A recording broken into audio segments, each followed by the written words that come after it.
What's up, guys? Welcome back to Classic Octane. I am Taylor. Beautiful day here in Texas. We are waiting on parts for the KZ750 project, so I'm going to take this opportunity to give you guys an update on the Triumph Bobber. It's been a year since we finished it, so I want to give you guys a little good news, bad news, and what we want to update here in the future.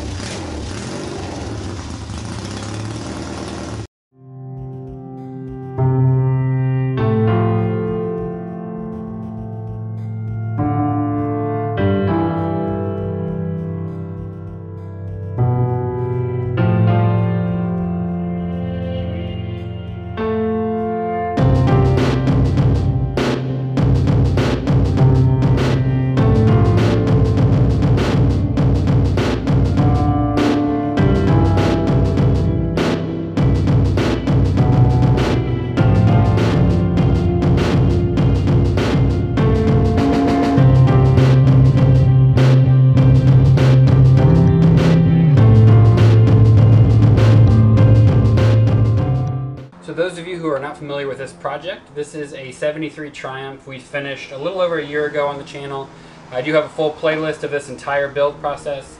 We bought it as a relatively stock, or at least a stock frame, 73 Triumph Bonneville T140V is the exact model. We proceeded to cut the back half off, weld on this David Bird hardtail, do full custom motor mounts, custom exhaust. I mean, most of this bike has been totally gone through. So this video, I want to give you guys a little bit of an update of how the last year of riding this bike has been, some of the problems we've kind of run into, and then talk about a little bit of the kind of version 2 I want to do. I want to put this bike kind of back up on the lift, put it back under the knife, so to speak, and kind of update a few things coming up in the next few months. So we'll start off with some good things. So the hardtail, and all the welds and everything on the hardtail are 100% perfect. We have not had a single issue, a single stress crack, nothing at all that would indicate any of our welds are failing or are not strong. So I'm very, very happy with the hardtail, the install we did. I think it's going to hold up for years to come. If a problem was going to kind of poke its head, it would have done it already. I don't know how many miles I've put on the bike since we don't have any kind of odometer or anything. But I would say it's probably north of 1,000. It is kind of just a weekend fun bike for me, so I don't ride it every day or anything. I try to ride it once every week or two.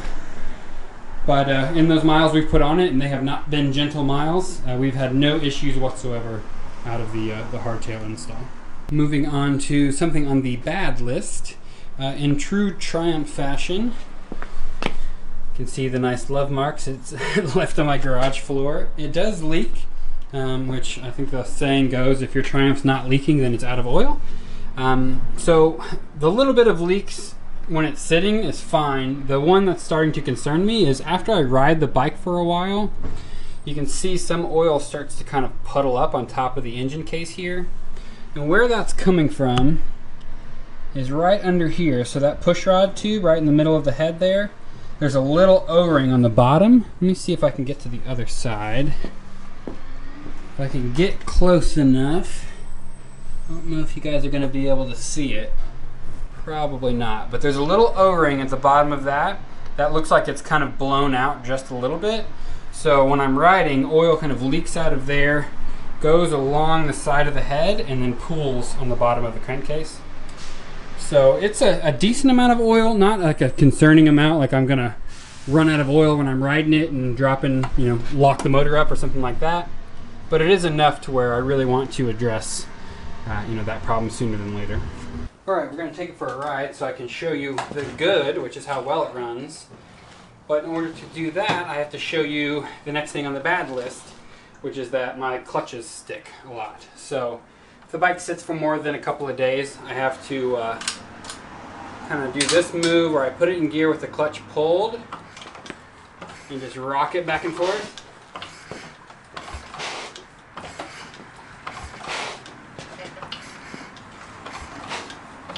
Over and over again.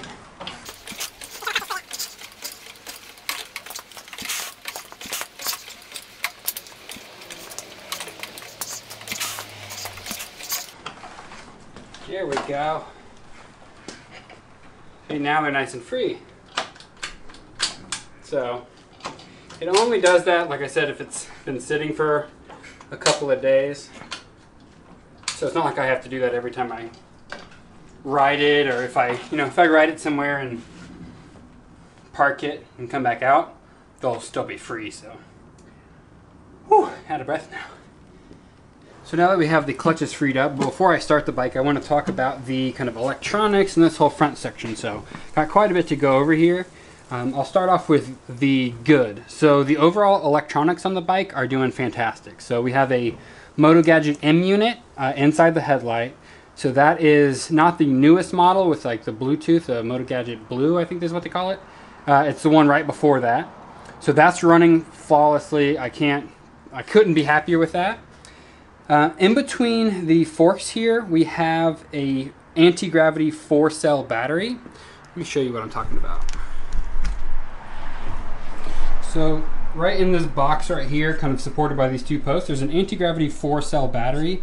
I have had one problem with it, that the positive cable coming out of the side here, because of the vibrations, broke the terminal off. So I actually want to redo that. So that's the first thing I'll talk about of something I want to redo in the kind of second version of this bike. I'm going to get rid of this box. And I'm actually going to, probably on this side, section in a spot kind of right here in the gas tank to put the battery inside the gas tank. So it'll basically, just imagine there being like a box that goes up inside the gas tank, and then a kind of a bar that's going to go across that will hold it up. So hopefully that makes sense. But basically I want to get rid of this box because I think it's a little bit unsightly. It also, like I said, had an issue with the vibration, so I want to clean this up a lot. So get rid of that box, hide the battery inside the gas tank.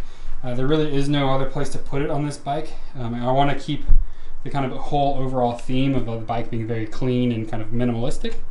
So that'll be one of the first things we do, which leads me on to another reason why I have to do that, is because I want to get rid of these handlebars. So right now it has these Vortex clip-on handlebars. They're good quality clip-ons, but I just don't think clip-ons are the right kind of bar for this style of bike. So what I'm going to do is I'm going to go back to the kind of standard like risers that come out of here, and then put like a drag bar on it. So it'll be very similar to the handlebar, maybe even this exact handlebar that's on this CB550. It's just straight across with like a little bit of a tilt in. So the handlebars will be slightly higher than they are now, but they'll be into risers, and I just think that'll fit the overall kind of classic feel of the bike. Some drag bars as opposed to these kind of Vortex clip-ons. So while we're on the subject of the electronics, like I said, the M unit and everything is working great. All of our turn signals and everything are working exactly like they should. All the LEDs work great.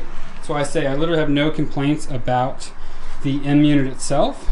What I do have complaints about is the switches that I chose for this bike. So these switches are just kind of the simplest, kind of 4-switch setup I could find. A couple issues with them. One, they're actually designed for a 1-inch handlebar, and this is a 7/8 inch handlebar, so I had to use some like little shims in there to get it to fit right. And what that's doing is it's causing some kind of unwanted, I'm going to call them gremlins, but it's basically the M unit runs off of grounding different circuits. So if sometimes when I hit like a left turn signal, it'll mistakenly also ground like the horn circuit. So it'll turn the left turn signal on and start honk the horn at the same time. And that's just more of an annoyance than anything. I even went as far as just unplugging my horn, which is kind of hidden under the gas tank here. You can see these wires hanging down because I was just tired of it honking kind of randomly, and it's a little bit embarrassing when you're pulling up on a nice bike and all of a sudden your horn just starts honking. So I need to either rewire these a little bit better or come up with a kind of a different style, different design. Maybe when I go to the drag bars, I can like section in some really simple switches and have like maybe headlight and horn on this side and the 2 turn signals on that side, something like that. But overall, like I said, the M unit, the electronic ignition, everything else on the electronic side is working perfect. Just my own little mistake with those switches. So now I'm going to fire the bike up for you. I'm going to kind of pull it somewhat out of the garage here so that I don't go deaf. But you can see this is a full cold start. This bike is probably, it's been about a week or so, so not a super long time since I started it, but we'll tickle the carbs here. Turn on our switch. Make sure we're in neutral. See how she goes.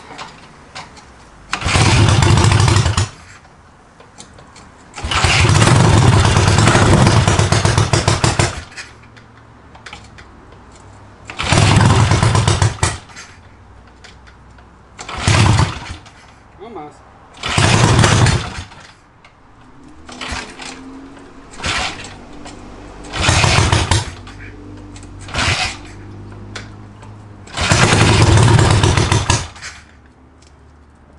See, she's a little bit cranky.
So we're going to let it warm up for a minute. We'll put our gear on and we'll take it for a ride.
hopefully you guys saw on that riding footage. I have no idea how the GoPro footage turned out. Hopefully decent enough. The thing is just a freaking blast to ride. The low end torque is just fantastic. I mean, you don't have to downshift very much. You can just kind of tractor pull, you know, that low end torque. I'm not really used to that on my Hondas. Hondas are more kind of that high revving stuff. This 750 twin just pulls you right out of the corner. It's a riot, and obviously it doesn't weigh very much because there's not much left. So I want to give a shout out to the guys at Those Once Loyal. Those Once Loyal is a really cool company. I'll put a link in the description, but they hooked me up with these riding gloves because I blew through my old Alpine Star ones. So they hooked me up with those. So I wanted to, like I said, give them a quick shout out. They got a lot of cool stuff. My helmet rack and jacket rack and stuff are like giant wrenches from those guys as well. So show them some love. You know, they help support me. I want to help support them. So shout out to that. So this is what I wanted to kind of show you guys with the oil leak I was talking about. So you see, we had some of that oil was there already, but it is definitely wet up around that push rod tube and then kind of all the way back around. So that is something we are going to definitely need to address. One of the last things I want to show that unfortunately is on the negative list is, you know, my tank has this patina and at some point has been kind of brazed back together, and I love the look of that. But unfortunately, when I fill the gas tank all the way up, there is a pinhole leak somewhere around here. I don't remember exactly where it was because I only did it once, and then it leaks out and leaks directly onto the hot exhaust. So obviously fresh gas dripping on hot exhaust is not a good combination. As long as I don't fill the gas tank up above like maybe 2/3 of the way, there's no issue whatsoever, but obviously that's not sustainable. We don't want to keep it that way.